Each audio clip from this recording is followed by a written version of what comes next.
Hello दोस्तों, आप देख रहे हैं ज्योग्राफी का यह मंथली एग्जाम का पेपर है। यहाँ पर हम स्टेप बाय स्टेप पूरा क्वेश्चन का फुल सॉल्यूशन यहाँ पर आपको देखने को मिलेगा। और यहाँ पर 1 से 30 क्वेश्चन जो दिया गया है, इसमें मात्र 25 ही क्वेश्चन का आंसर देना है। तो चलिए बिना देरी किए हुए सब्जेक्टिव प्लस सब्जेक्टिव दोनों पेपर का फुल सॉल्यूशन किया जाएगा। आप वीडियो के अंत तक बने रहे। और यहाँ पर देख सकते हैं सब्जेक्ट कोड भी दिया हुआ है, जून मंथली एग्जाम के यहाँ पर दे चुका है। तो मैं बिना देरी किए हुए क्वेश्चन की ओर बढ़ूंगा। इससे पहले आप चैनल पर नए हैं तो जरूर सब्सक्राइब कीजिए, लाइक कीजिए और दोस्तों में शेयर कर दीजिए, ताकि अधिक से अधिक दोस्त में पहुंच जाए क्वेश्चन का पेपर।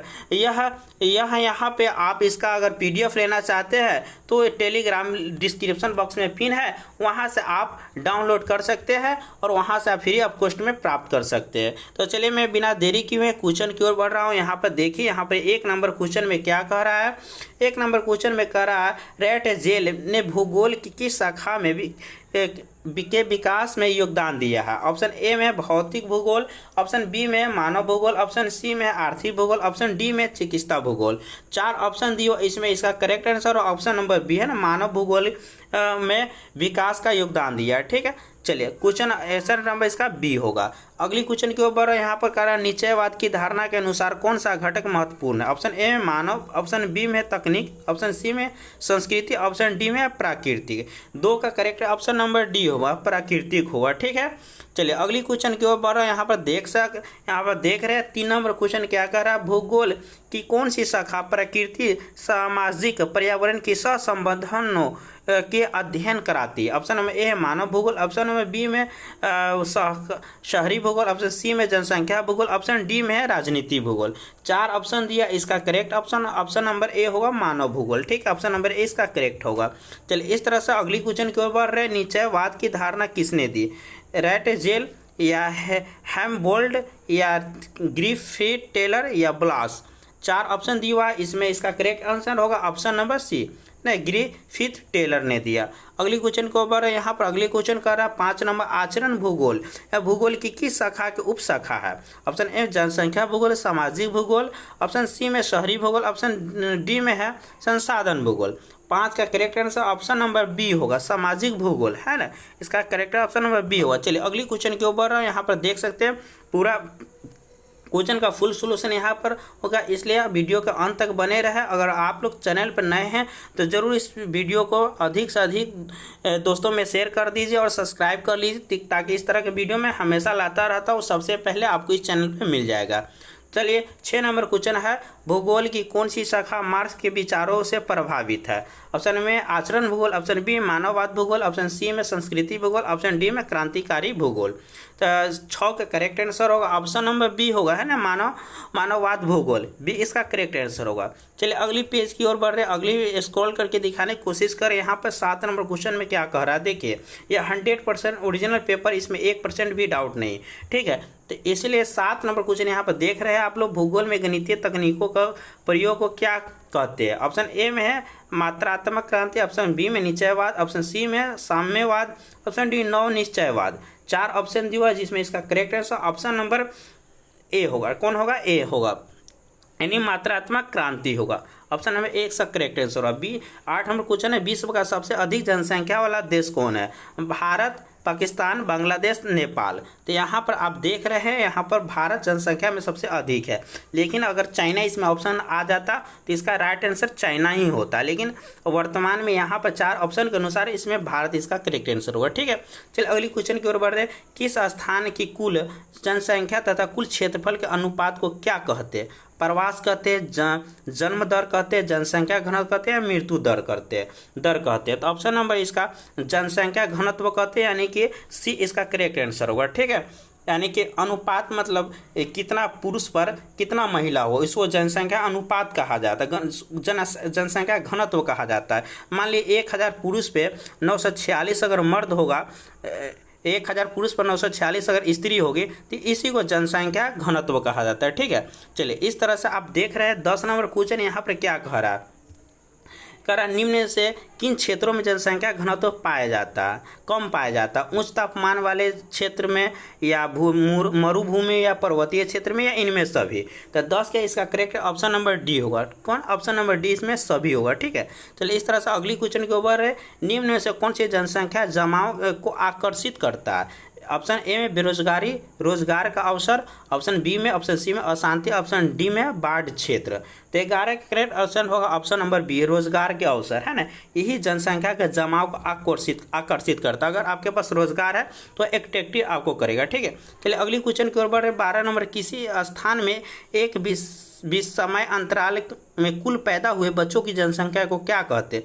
प्रवास कहते हैं, जन्म दर कहते हैं, अप्रवास कहते हैं, मृत्यु दर कहते हैं ना। तो इसका 4 ऑप्शन दिए हुआ है, जिसमें इसका करेक्ट ऑप्शन होगा जन्म दर कहते हैं ना। कोई बच्चा अगर अंतराल समय पर अगर जन्म लिया तो उसको जन्म दर कहते हैं। ठीक है, अगली क्वेश्चन की ओर बढ़े। 13 नंबर क्वेश्चन यहाँ पर क्या कह रहा है, देखिए यहाँ पर कह रहा है किसी नए स्थान में जो कर बसने वाली जनसंख्या को क्या कहते हैं? ऑप्शन ए में निवास, ऑप्शन बी में अप्रवासी, ऑप्शन सी में शरणार्थी, ऑप्शन डी में पर्यटक। ठीक है, तो 13 का right answer option number B होगा, अप्रवासी। चलिए 14 नंबर क्वेश्चन है, निम्न से कौन सा कारक मृत्यु दर को उत्तरदायी है? ऑप्शन ए में है महामारी नियंत्रण, ऑप्शन बी संक्रामक रोग नियंत्रण, ऑप्शन सी में है ए और बी दोनों, यानी ऑप्शन डी इनमें से कोई नहीं। तो राइट आंसर 14 का राइट ऑप्शन नंबर सी होगा, यानी दोनों होगा। ठीक है, महामारी और संक्रमण रोग नियंत्रण। 15 में कुछ जनसंख्या संक्रमण सिद्धांत की किसी अवस्था में जन्म की मृत्यु दर दोनों ही उच्च होती है। प्रथम में, द्वितीय में, तृतीय में, इनमें से कोई नहीं। तो 15 का राइट आंसर होगा ऑप्शन नंबर ए होगा, प्रथम में होगा। ठीक है, चलिए इस तरह से हम 16 नंबर क्वेश्चन के ऊपर यहाँ पर 16 नंबर क्वेश्चन क्या करें देख सकते हैं।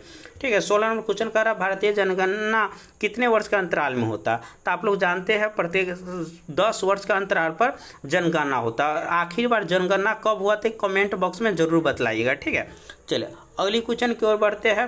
2011 की जनगणना के अनुसार भारत का कौन सा राज्य सबसे अधिक जनसंख्या वाला था? यानी कि 2011 में जब जनगणना हुई थी तो कौन सा राज्य सबसे अधिक जनसंख्या वाला था? बिहार, झारखंड, उत्तरांचल या उत्तर प्रदेश? तो आप जानते हैं उत्तर प्रदेश सबसे अधिक जनसंख्या वाले राज्य बनी। ठीक, ऑप्शन नंबर डी, क्योंकि इसकी आबादी 20 से 25 करोड़ के आसपास में। ठीक, चलिए अगली क्वेश्चन के ऊपर रहे, निम्न से किस क्षेत्र में जनसंख्या घनत्व ज़्यादा है? पर्वतीय क्षेत्र में, डेल्टा क्षेत्र में, मरुस्थलीय क्षेत्र में या दलदल क्षेत्र में? तो 18 के correct answer option number B होगा, है ना। डेल्टा क्षेत्र में जनसंख्या घनत्व अधिक होगी। इस तरह से हम लोग देख चुके हैं 18 नंबर क्वेश्चन तक। हम लोग 19 नंबर क्वेश्चन की ओर बढ़ रहे। 19 नंबर क्वेश्चन क्या कर रहा है, निम्न से कौन सा शहर महाराष्ट्र की राजधानी है? नागपुर, पुणे, मुंबई या अहमदाबाद? तो 19 का right answer option number C होगा, है ना। महाराष्ट्र की राजधानी मुंबई है। 2011 के अगली क्वेश्चन है 20 नंबर। 2011 के जनगणना के अनुसार भारत की जनसंख्या का घनत्व कितना था? 382 व्यक्ति वर्ग किलोमीटर या 400 व्यक्ति वर्ग किलोमीटर या 450 व्यक्ति पर वर्ग किलोमीटर या 500 व्यक्ति पर वर्ग किलोमीटर? तो 4 ऑप्शन दिया हुआ है, इसका correct answer option number A होगा, क्या? 382 वर्ग पर किलोमीटर हुआ, है ना। व्यक्ति वर्ग पर वर्ग किलोमीटर हुआ। चलिए अगली क्वेश्चन के ऊपर यहाँ पर 21 इनमें से कौन से जनसंख्या वृद्धि का एक घटक है? जन्म दर या मृत्यु दर या प्रवास या इनमें सभी? तो 21 का राइट आंसर होगा ऑप्शन नंबर यहाँ पर आप देख सकते हैं डी होगा, इनमें सभी होगा। ठीक है, इसमें सभी होगा। चलिए अगली क्वेश्चन के ऊपर यहाँ पर 22 नंबर क्वेश्चन आप देख सकते हैं। यहाँ पर स्क्रॉल करके ऊपर हम दिखाने की कोशिश करें। यहाँ पर देखिए, निम्न से किस अवधि में भारत के जन्म तथा मृत्यु दर दोनों अधिक था? 1901 से 21 तक, 1921 से 1951 तक, 1951 से 1981, 1981 से 2020 तक। 4 ऑप्शन दिया हुआ है, जिसमें इसका करेक्ट ऑप्शन होगा ऑप्शन नंबर सी होगा। 1951 से 1981 तक जन्म तथा मृत्यु दर सबसे अधिक अधिक पाई गई, है ना। चलिए 23 नंबर क्वेश्चन, शिलांग किसकी राजधानी? गंगटोक की, मेघालय की, कोहिमा की, गुवाहाटी की? तो 23 का करेक्ट ऑप्शन होगा ऑप्शन नंबर बी होगा, है ना। मेघालय की राजधानी कहाँ? शिलोंग है। ठीक है, 24 नंबर क्वेश्चन यहाँ से देख सकते हैं, स्क्रॉल करके हम दिखाएंगे। यहाँ पर देखिए 24 नंबर क्वेश्चन क्या कर रहा है। 24 नंबर क्वेश्चन कर रहा है यहाँ पर, निम्न में से किस वर्ष राष्ट्रीय युवा नीति शुरू की गई? 2001 में, 2003 में, 2005 में, 2007 में? 4 ऑप्शन दिया हुआ है, जिसका correct answer option number B होगा, 2003 में शुरू किया गया था। 25 नंबर 25 नंबर क्वेश्चन देखिए यहाँ पर बताया जा रहा है निम्न में से 25 नंबर क्वेश्चन में बताया जा रहा है निम्न से कौन सा जनसंख्या संगठन के घटक है ना। तो आप 4 ऑप्शन दिए हुआ है, इसमें से आप बतला सकते हैं साक्षरता दर, लिंग अनुपात, शिक्षा या इनमें सभी। तो 25 का करेक्ट आंसर होगा ऑप्शन नंबर डी, इनमें सभी होगा, है ना, इनमें सभी होगा। इस तरह 26 नंबर है बेंगलुरु मैसूरू औद्योगिक क्षेत्र किस राज्य में स्थित है?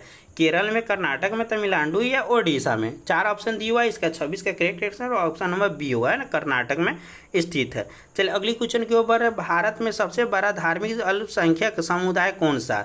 बौद्ध है, जैन है, ईसाई है, मुस्लिम है। तो अल्पसंख्यक समुदाय बतला रहा है, तो भारत में सबसे अधिक अल्पसंख्यक समुदाय वाला मुस्लिम है, ऑप्शन नंबर डी इसका करेक्ट आंसर होगा। ठीक है, चलिए अगली क्वेश्चन की ओर बढ़ रहे हैं। यहाँ पर क्या कह रहा है देखिए, मुख्य श्रमिकों की न्यूनतम वर्ष कितने दिन रोजगार मिलना आवश्यक है ना, मुख्य श्रमिकों का, यानी कि 50 दिन या 100 दिन या 183 दिन या 200 दिन।